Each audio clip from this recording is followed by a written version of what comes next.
e trazemos para nós e para a nossa família uma consequência gravíssima devido aos nossos olhos. Por isso, existe alguma coisa que nós devemos guardar, são os nossos olhos. Unja, peça ao Senhor para guardar os seus olhos. A Bíblia diz, amado, que quando Davi ele pecou, a Bíblia diz que ele olhou e ele desejou. A porta do desejo são os olhos. Será que um cego consegue desejar uma mulher? Será que uma pessoa cega mesmo, que não chega, nasceu sem visão, será que ele consegue sentir? Olha só o que eu vou perguntar. Sentir desejo, imaginando as curvas de alguma mulher? Não tem como, ele pode sentir desejo porque ele é homem, mas ele imaginar e desejar se ele é cego, ele não consegue. Mas quando você vê, quando você olha, você consegue fazer um estrago. Porque os olhos têm a capacidade, os olhos são sua porta, o estrago vem para dentro. E aí você começa. Muitas das vezes o homem disse, eu me lembro de um pastor que ele falou para sua esposa, não vou revelar o nome dele, mas é um pastor conhecido, e ele disse que do nada, ele começou a despir as irmãs dentro da igreja. Como igreja? Ele foi sentado com uma irmã. Sentado. Quero dizer uma coisa para a igreja, a seta ela vem quando nós não estamos nem imaginando que iríamos ser setados. Vocês acreditam que Davi, um homem que venceu o urso, raspou o leão ao meio, um homem, sabe, que obedecia, vocês acham que ele imaginou algum dia ser setado por Betseba? Agora parem para pensar, igreja. Nós, eu vou falar como mulher, eu tenho na minha casa, no meu quintal, eu vou tomar um banho, uma mulher que se guarda, uma mulher que tem pudor, uma mulher que não está com mal intenção, se ela vai tomar banho no local, o que ela vai fazer? Ela vai olhar para todos os lados.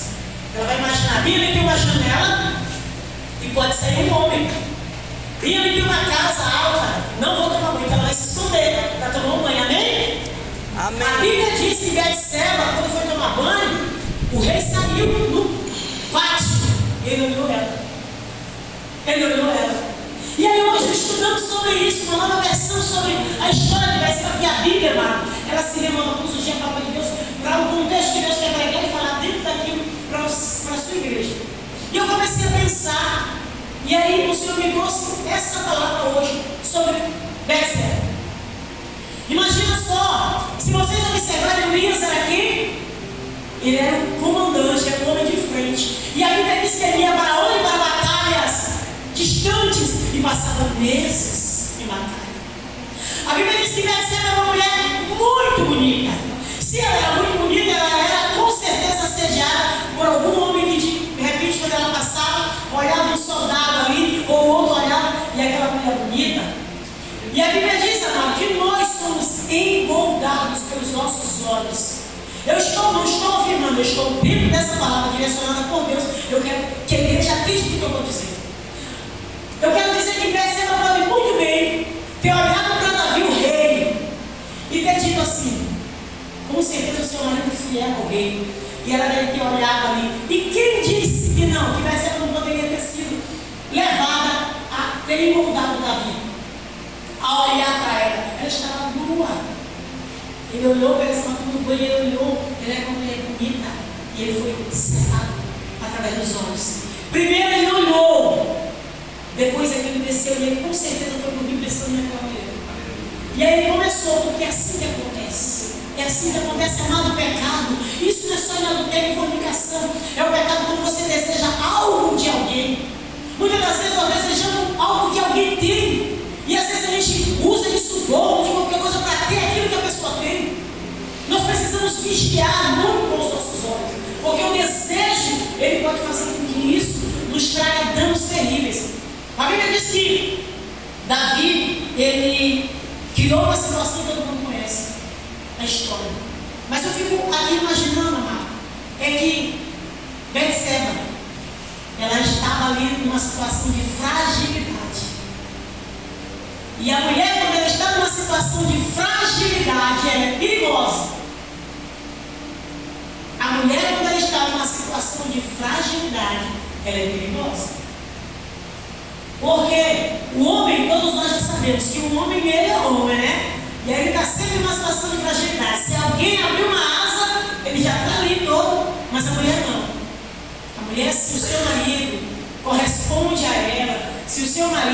é aquele homem que honra, né? que mantém ali, que entende. Ela, com certeza, nós mulheres temos essa facilidade de entender. Mas quando estamos passando por alguma situação, nós corremos risco. Hoje eu estou falando para as mulheres, corremos risco.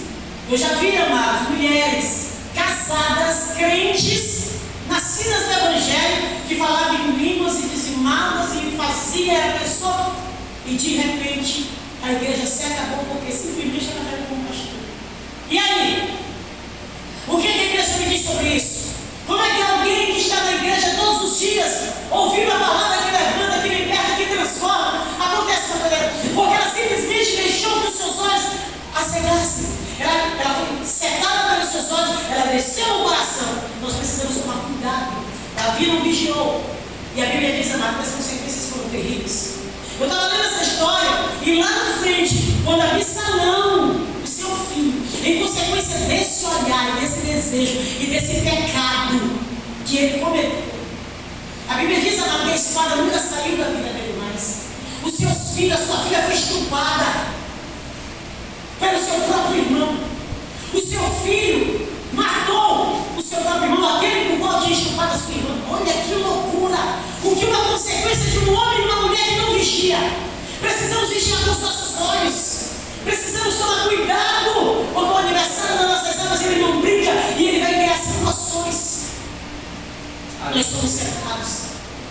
Amado, eu quero dizer que não estou condenando Betseba de jeito nenhum. Quem sou eu? Fico condenando Davi. Sabe por quê? Porque qualquer um de nós podemos ser cercados nessa situação.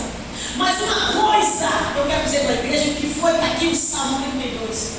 Quando nós entendemos, quando Deus nos alerta, quando nós estamos pecando ou criando uma situação de pecado e que o Senhor nos alerta, nós precisamos entender e reconhecer e pedir perdão e dizer, Pai, pequei contra ti, somente contra ti, e não alimentar esse pecado. A Bíblia diz que quando Absalão criou a diversidade do seu pai, amado, Absalão criou o ódio do seu pai. De onde vem esse ódio? Do pecado. Porque o inimigo das nossas almas, ele precisa de uma porta aberta para ele adentrar. E quando nós abrimos a porta, portas são abertas, nós estragamos a nossa família e a nossa casa. Entenda isso, você que é pai e mãe, você que pretende se casar. A coisa que mais agrada ao Senhor é um casamento feito com tudo como manda o figurino. Sem fornicação. É quando uma esposa e o esposo eles entendem isso. Porque vai repercutir primeira, segunda, terceira e quarta geração. E nós precisamos entender a responsabilidade que nós temos. Davi, amado, ele não imaginava que um simples olhar e um desejo descontrolado causaria o dano para a sua família, causaria tristeza e morte para a sua família. As consequências do pecado, nós não temos a noção do quanto ele vai ser abundante, o quanto ele terá, qual o tamanho do pecado, as consequências, o quanto será em nossas vidas. Por isso que nós precisamos entender é não pecar, é pedir ao Senhor. Hoje nós estudamos sobre a carne. Irmão, a carne é como bicho. Já viu bicheira? Quem já conhece bicheira aqui? Bicheira? Aquela pessoa que está cheia de bicho, chega a mim assim, a carne é assim, a Bíblia chega formiga, assim, ó, carne, formiga. Mina, você nunca se inflamado de paixão? A paixão que eu quero, todo mundo aqui já viveu uma paixão. Amém, igreja?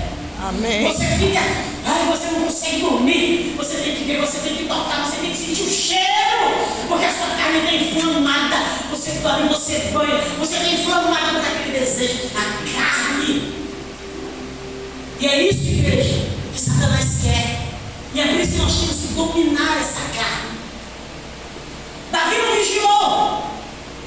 E as consequências, amado, vão vir. Pode vir a prazo, pode vir a curto, a médio, pode vir a longo prazo, mas ela virá. Ela virá porque a Bíblia diz: aquilo que o homem semear, ele vai colher. E o que me chamou a atenção, amado, é que quando Davi estava sendo perseguido, pelo seu próprio filho. Sabe quem conspirou contra ele? Aitofel. Sabe quem era Aitofel? Um homem que tinha Davi, honrava Davi, amava Davi. Ele era avô de Betseba. Os dois, pai e avô de Betseba, eles se levantaram contra Davi. Sabe por quê? Porque injustiça gera mágoa, ou não?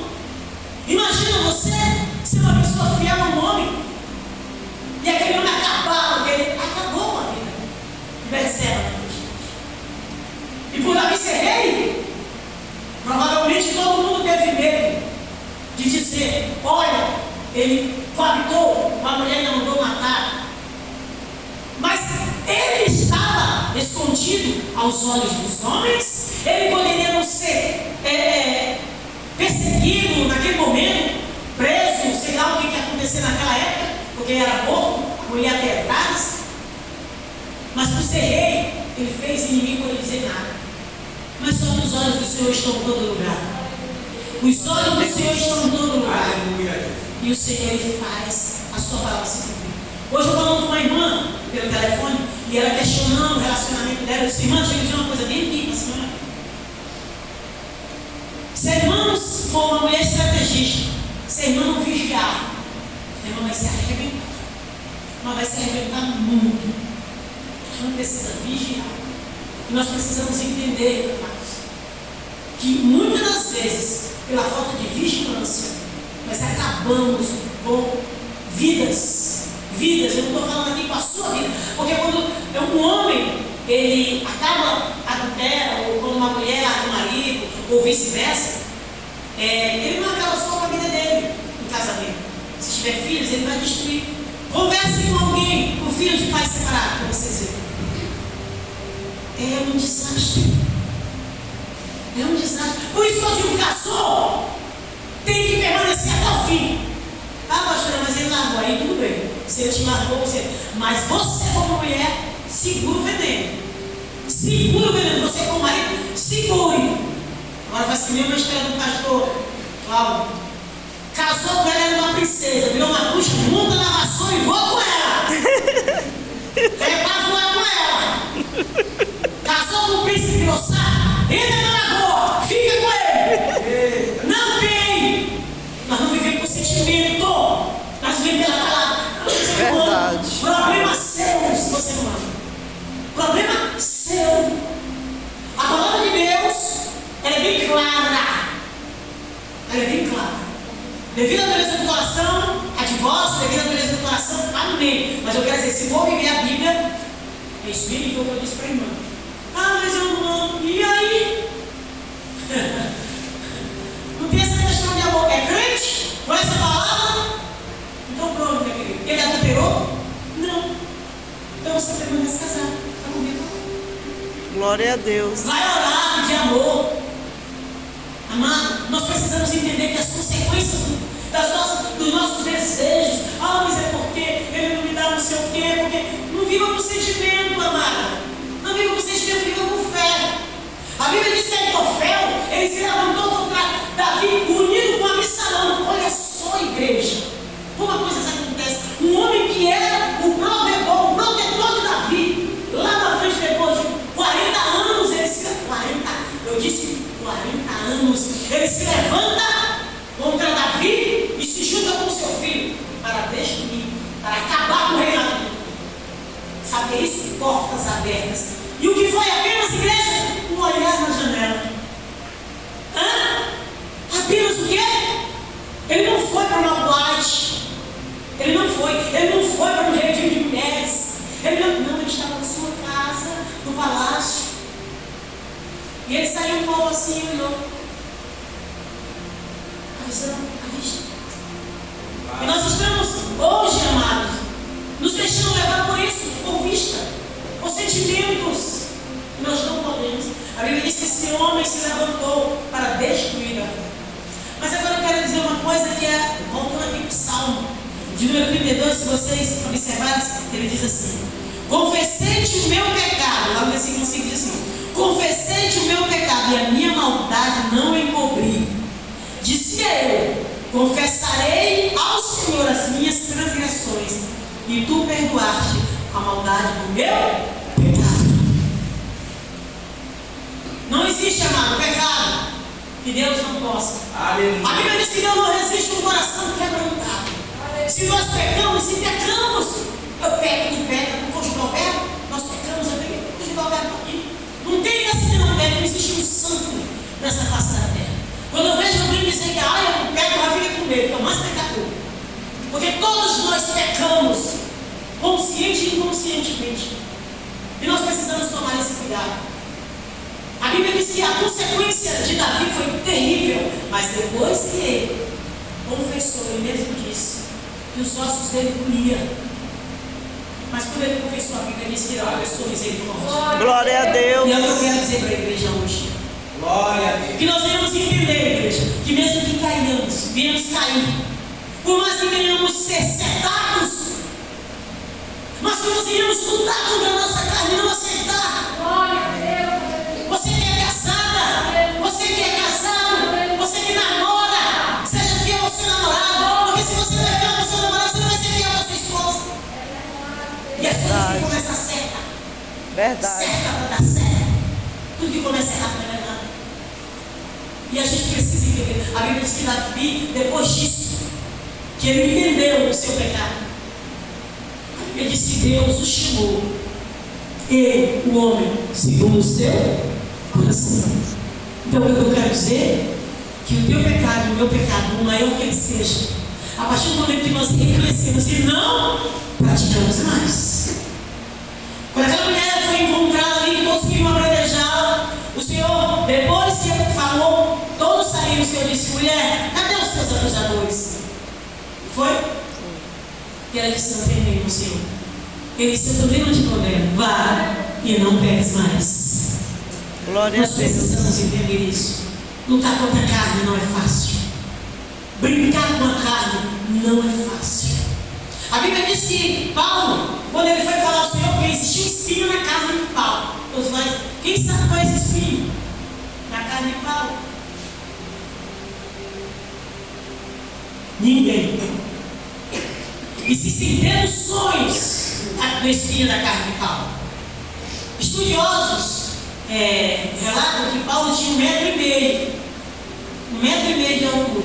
Ele poderia ter complexo de inferioridade de altura. Ele era manco. Ele tinha 1,5 m e andava assim, ó.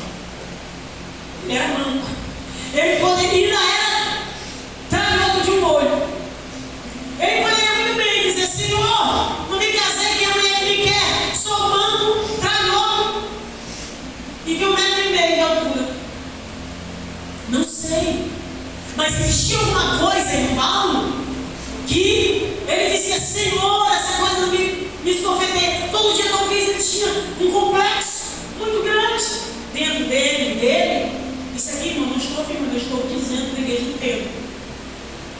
E ele disse: Senhor, o Senhor disse: Paulo, a minha graça te basta. Glória a Deus. Às vezes, alguma situação que Deus coloca nas nossas vidas é para livramento. Tem coisas que Deus permite que aconteçam nas nossas vidas, às vezes até uma enfermidade. Muitas das vezes tu vai cair numa cilada lá na frente e Deus te quebra a perna bem aqui para te mandar, para te chegar até dentro do carro. E aí tu diz: Senhor, por que quebrei a perna? Por que tu não me protegeu? E o Senhor vai dizer: sabe por quê? Porque tu ia morrer lá na frente. Espiritualmente é melhor a perna quebrada do que morrer espiritualmente. Ou não? É sim. É melhor quebrar uma perna, um braço, do que perder a salvação. E Deus, Ele cuida, assim como o pastor quebra a perninha da ovelha quando ela está, né? Não quebra? Deus também nos quebra, mas é para dar livramento, porque Ele é Deus masoquista e Ele nos ama. E Ele quer nos consertar, Ele quer nos tratar, Ele quer nos limpar, Ele quer nos levantar. E nós possamos entender, igreja, possamos aprender essa palavra. Eu quero dizer para a igreja uma coisa. Eu tenho, acho que, eu tenho que fazer essa conta para mim não dar mentira aí. Mas eu acredito que deva, mais de 5, 28 anos. Eu conheço a palavra, conheci a palavra do Senhor. E durante todo esse tempo, existe um espinho na minha carne. muito grande. E hoje eu disse para o Senhor: Senhor, por que tu não faz alguma coisa? Já tem tanto tempo isso. Sabe, isso me esbofeteia todo tempo. Senhor, já tem tanto tempo isso. E aí eu adentrei a igreja, eu falei com o Senhor em casa e adentrei a igreja. Sentei aqui e me liguei com o Senhor. Me liguei com o Senhor. E aí o pastor não estava sabendo, ele foi e disse, usou essa palavra, Paulo: a minha graça te basta. Glória a Deus. É verdade, Senhor. Eu havia esquecido que a tua graça me basta. A graça do Senhor nos basta, igreja. Glória a Deus. Lutas e adversidades sempre. Tribulações também. Naufrágios também. Açoites também. Mas nós iremos permanecer de pé. Glória a Porque Deus. o Senhor é fiel. Deus, Ele nos guarda. Ele nos protege. Eu quero dizer para a igreja: você que está passando por uma situação adversa, que não tem coragem de contar para o seu pastor, para seu pai, para sua mãe, para o seu amigo, confesse ao Senhor. Fale com Ele: Pai, eu tenho vergonha, eu estou com receio de contar, porque o que eu fiz é feio. Irmão, isso é um pastor que você nunca viu. Entre numa igreja qualquer aí. A Bíblia diz que tem que confessar. O pecado, quando ele não é confessado, Satanás tem legalidade para destruir, acabar e fazer o que ele bem entende. E às vezes a gente diz: Senhor, eu estou fiel. Senhor, e por que minha vida não funciona? Pecado gera graves prejuízos. Então, se existe alguma coisa que fizemos e que não confessamos, chame alguém. Eu não quero chamar a pastora, meu pastor, eu congrego aqui, eu tenho vergonha. Entre na igreja aí. A Igreja Universal tem porta aberta todo tempo. Chega lá com o pastor: pastor, quero ter uma conversa consigo. Quero confessar aqui o meu pecado e quero que o Senhor olhe por mim. Tem igreja lá, de qualquer igreja. Precisamos confessar. Amados, o pecado não confessado, ele gera terríveis males. Quando Davi confessou o seu pecado e reconheceu, a Bíblia diz que ele foi um homem segundo o coração de Deus. Glória a Deus. Então que nós venhamos entender e pedir ao Senhor: guarde os nossos olhos. Guarde os teus olhos, porque é com teus olhos que tu olha o vestido da irmã e diz: parece uma prostituta. É com teus olhos que tu olha a irmã e diz: eu acho que ele está na terra. É com os teus olhos que tu olha a irmã e fala. É com os olhos. É ele quem faz com que saia depois dos nossos lábios desse coração. Nós precisamos ter olhos santos, irmão. Precisamos olhar ao Senhor, pedir ao Senhor: Senhor, direciona os meus olhos. Mesmo que eu olhe, mas que eu não venha ser sentado, que eu venha ter controle. Porque, principalmente os jovens, viu, jovem? Esse tal de TikTok, Instagram, não sei mais o que, o raio do bar, tanta coisa que Satanás coloca. Não, a internet é boa sim, para quem sabe usar. Verdade. Existem pessoas viciadas. E o pior de tudo, tem coisas boas. Deixa eu te dizer uma coisa: você sabia que a televisão, ela pode ser um portal para Satanás entrar? A TV é um portal para Satanás.